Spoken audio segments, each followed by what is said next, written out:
Welcome back to part 2 of Trig Notes 1.5, or part 2 of Pre-Calc Notes 4.5. The last video kind of got cut off when I was trying to show you how to graph a -3 sine of x, so I'm going to kind of start that process over. Here's what the graph looked like when we graphed a 3 sine of x, so that's the graph in blue. What I'm going to graph now is the -3 sine of x. So the graph is going to have the same x values here. The only thing that's going to be different is that normally the sine will start at the origin and it will go up to the top of the amplitude. If you have a -3, it makes it go down instead. So the -3 makes the graph go down. So instead of it'll still start here, but instead of it going up to the top of the amplitude, it's going to go down to the bottom of the amplitude at the next x value. Then it'll come back up to the middle, go back up to the top of the amplitude, and then back down to the middle. And so the graph would look like this. And then if I continue that pattern the other way, I'm going to go up, down, down, and then back up. And get my curve that way. So the green graph is now when you have a -3 out the front. So I'm just putting them on the same axis, so I didn't have to go through and rewrite all of these x values again. So what's important to know is that when you have a negative number or a negative amplitude, the graph will go in the opposite direction. Negative amplitude graph goes opposite direction. And again, that's something that's worth highlighting or something that's worth noting for a test or a quiz. Okay, so looking at this next example, if we are trying to graph this sine graph, I like to write down the generic form of the equation. Y equals a sine of bx plus c plus d, because that gives me a good idea of what exactly my a, b, c, and d.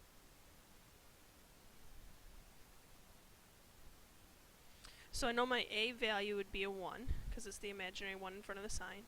B is a number out in front of the x. 2. C is what I'm adding to x. In this case, it says minus pi over 3. And I'm recognizing that I've got a mistake in my formula here. This should be a minus, not a plus. It's bx minus c, not plus c. So that means that my c value is pi over 3, and d is going to be a 3. So my formula is over here. I take the absolute value of a, I take the 2 pi over b, I take the c over b, I take the d, and now I can find the amplitude of 1. Period would be 2 pi over 2, which is just pi. Phase shift would be pi over 3 divided by 2. So pi over 3 divided by 2 is pi over 6. And my vertical shift is 3. So I haven't had a vertical shift or a phase shift yet when I've graphed these. So here's how you want to deal with that. First thing you need to recognize is that the sine normally starts at the origin and goes up. Now because I have a positive amplitude, it will go up. But because I have a phase shift of pi over 3, instead of it starting at the origin, now it's going to start at pi over 6. I think I said pi over 3. So since my phase shift is pi over 6, I'm going to have to actually start my graph going pi over 6 to the right. So my graph is actually going to start here. This will be my first dot. Actually, that won't be my first dot because I actually have a vertical shift as well. So my vertical shift would take my first dot off of this x-axis and move it up 3. So if this is where 3 is, my first dot is going to be at pi over 6, 3, right here. Now whenever I have a vertical shift, what I like to kind of do is draw a dashed line through here. And this is really going to represent where our x-axis, even though I'm still going to put all my numbers on the x-axis down here, but that helps me understand that I have to go above and below a distance of my amplitude. So that means I'm going to have to go up to 4, since I have to go up amplitude of 1, and I have to go down to 2, since I have to go down an amplitude of 1. So my graph is going to be trapped between 4 and 2 here. It's not going to be right on the x-axis like it was before. because of this 3 phase shift or vertical shift. So I've gone from 0, 0 up to 0, 3 here. So here's my first dot. To find the next numbers on here, what I need to do is take my period and divide by 4. So my period divided by 4 would be pi over 4. So I need to add pi over 4 to this. So in my calculator, what I'm going to do is I'm going to do 1/6 plus 1/4 to get my next number here for the x-axis. So typing that into my calculator, I get 5/12. So I know my next number would be 5 pi over 12. Then to get the next one, I'll take 5 over 12 and I'll add 1/4 to that. And doing that, I get 2/3. So if that's 2/3, this would be 2 pi over 3. Okay, do it again. So take 2/3 now and add 1/4 to that. I get 11 pi, or I get 11 over 12. So this would be 11 pi over 12. I've got to do that one more time, so I get 4 sections here. So if I do it one more time, I would do 11 over 12, and I'd add 1/4. Doing that, I'm going to get 7/6. So that would be 7 pi over 6. So now when I make my graph, here's was my starting point. I'm going to go up to the top of the amplitude at my next one. Then I come back down to the middle here.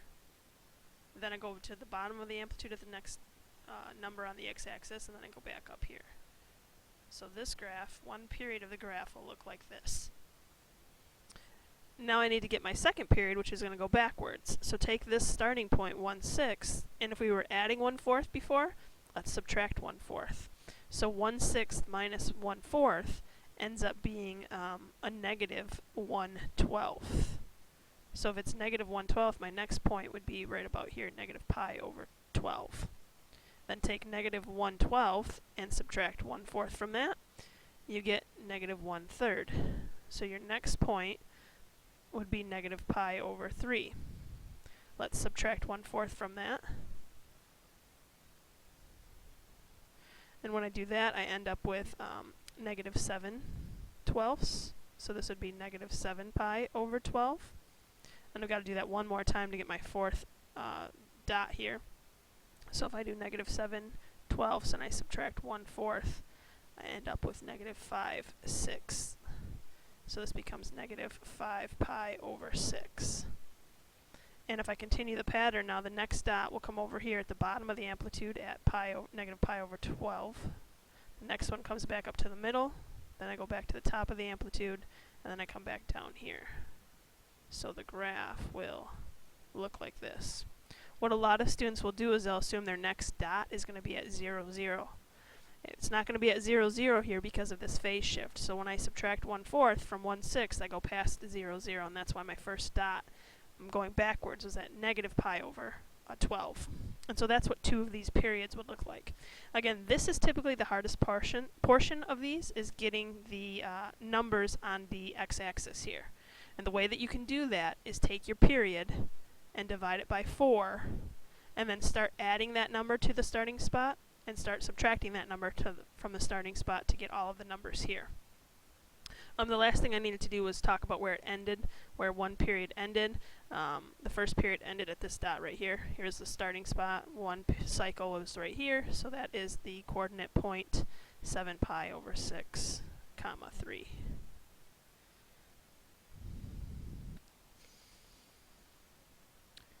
Okay, so next graph is a cosine graph. So let's write the generic form up across the top here. A cosine of bx minus c plus d. And now we can identify our a, b, c, and d's. So our a value is going to be 2/3. Our b value, now notice the way that this is written. This is written as x divided by 2. I'm going to just change it to write it as 1/2 x, because that's really what this is. X divided by 2, the number that's being multiplied by the x is a 1/2. I think by writing it like this, we tend to not make mistakes and write the x value as a 2. Sorry, the b value as a 2, not the x value. Recognize here that my x value is a 1/2 instead of a 2. And then my c value is going to be pi over 4. And my d value, I have nothing I'm adding to the outside, would be 0 or none. So the formulas, absolute value of a, 2 pi over b, c over b, and d. So the amplitude would be 2/3. The period, 2 pi over b, 2 pi over 1/2. So to solve this, to get rid of this 1/2, what I'm going to do is I'm going to get rid of that by timesing by 2, and that's going to make my period be 4 pi. My phase shift is c, pi over 4, divided by b, and the b is 1/2. So again, to get rid of the 1/2, I'm going to get rid of that by timesing by 2, so I'm going to get pi over 2 when I do this. And then I have no vertical shift. So, with the cosine graph, what I need to remember is that the cosine starts at the top of the amplitude. So it starts at the top of the amplitude, but for this graph there is a phase shift of pi over 2. So since it's a positive pi over 2, I move this way pi over 2. My amplitude is 2/3, so I'm just going to draw this up here and say that that's 2/3. I'm not going to worry about putting a 1 up there and then trying to figure out where 2/3 is. And we'll go down to negative 2/3. So my graph is actually going to start at the top of this amplitude here. So that coordinate point would be pi over 2, comma 2/3. Now to figure out where it ends, what we want to do is take our period and divide by 4. So 4 pi divided by 4 ends up giving us pi. So really what I'm going to do is I'm going to take 1/2, which is my starting spot, and I'm going to add, because this is really 1 pi, I'm going to add 1 to that. So that makes 3/2. So my next point would be 3 pi over 2. To that 3/2, I'll add 1, and that's going to make 5/2. So my next point would be 5 pi over 2.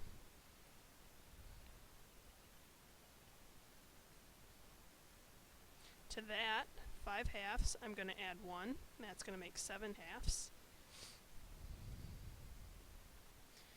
And then I got to do that one more time, so to 7/2, I'll add 1, and that makes 9/2. So that's going to be 9 pi over 2. So if you're asking yourself how many times you need to do this, once you have your starting spot, you need to do it 4 times to be able to get your 4 numbers here. Again, once you have your starting spot, so you don't include that number. And then here's the pattern for the cosine graph. It starts at the top of the amplitude, comes back down to the middle, and then goes all the way back down to the bottom of the amplitude. Then it comes back up to the middle, and then back up to the top of the amplitude. So the curve would look like that. If I follow this pattern going backwards now, continuing the same process, for the second one I'd start off with 1/2, and now instead of adding 1, I'd subtract 1. So I would be at negative 1/2. So this would be negative pi over 2. Then I take negative 1/2 and I subtract 1, and that's negative 3 pi, or just negative 3/2, so it'd be negative 3 pi over 2. So what I'm noticing here is that it looks like my pattern is going to just repeat going backwards. That's not always going to be the case, so I would still recommend trying to solve these out to get your answer. But for this one, that is the case. The next one would be negative 5 pi over 2, and the next one would be negative 7 pi over 2. And then I'd stop there because I've got my 4 numbers. So if I continue the pattern,